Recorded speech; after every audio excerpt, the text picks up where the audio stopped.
long-anticipated Legend of Zelda Tears of the Kingdom comes out on Friday. I know many of us are avoiding spoiler videos, so I thought I'd put out something different. Trademark content related to The Legend of Zelda. The Legend of Zelda is a registered trademark dating back to June 28, 1988, with the first use date of May 30th, 1987.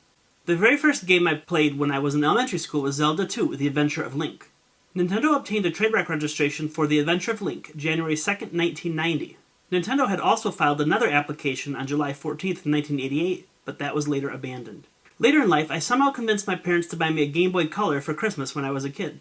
There were two Legend of Zelda games that I really liked, Oracle of Seasons and Oracle of Ages. You could play them in either order and get a code at the end of the first game you beat so that the dialogue would be different in the second game. Nintendo filed applications for Oracle of Seasons and Oracle of Ages on February 14th, 2023. I missed that these games would be coming back to the Switch. This got lost in the Tears of the Kingdom excitement, I guess, but I'm actually very excited to replay these games later. I also played Link's Awakening on Game Boy Color. It was released in 1993 for Game Boy and remastered for the Switch on September 20, 2019. Nintendo's US registration for Link's Awakening is dated July 28, 2020. Even though I've played this one a few times now, I honestly don't care for the story. Zelda isn't actually in it, and it's like it was just a dream, which feels unsatisfying in the end. Legend of Zelda: A Link to the Past is a registered trademark first used in commerce April 15, 1992, with a game released on Super Nintendo. After NES and Game Boy, I did not play much Zelda. That's why I'm happy some of these classics are coming back to the Switch. The Legend of Zelda: Ocarina of Time is a registered trademark owned by Nintendo and first used in commerce May 17, 1998. The Legend of Zelda: Majora's Mask is a registered trademark first used in commerce October 26, 2000, and the game was released on the N64. The Minish Cap recently received a trademark registration in the US based on an international application on March 14, 2023.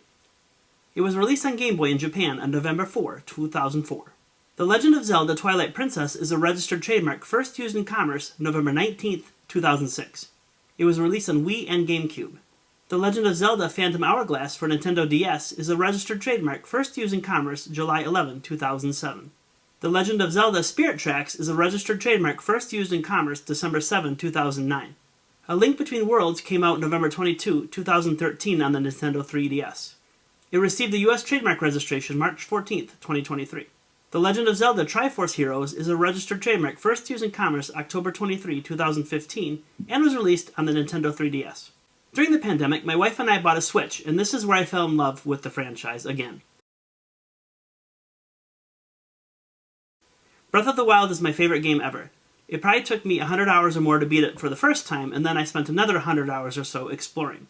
Nintendo obtained a trademark registration for The Legend of Zelda: Breath of the Wild on August 29, 2017.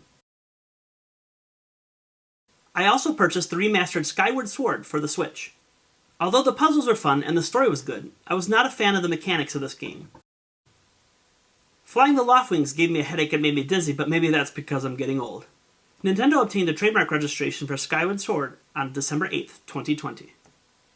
As an adult, for Christmas 2021, my wife got me the Legend of Zelda Game & Watch that contained Link's Awakening, The Legend of Zelda, and Zelda 2, The Adventure of Link. It was fun to be able to beat the OG Legend of Zelda and Zelda 2 with a little bit of help getting full hearts. Game & Watch is a registered trademark owned by Nintendo. Because I just started playing Breath of the Wild in early 2021, I haven't had to wait as long for the sequel as many of you. In just a few short days, Tears of the Kingdom comes out. And yes, Nintendo filed a trademark application for The Legend of Zelda: Tears of the Kingdom on October 12, 2022.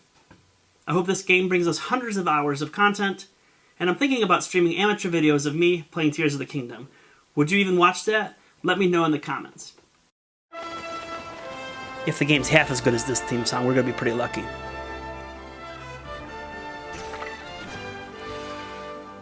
Just listen to that theme song. Isn't that theme song incredible? Especially this Friday. Trademarks are fun.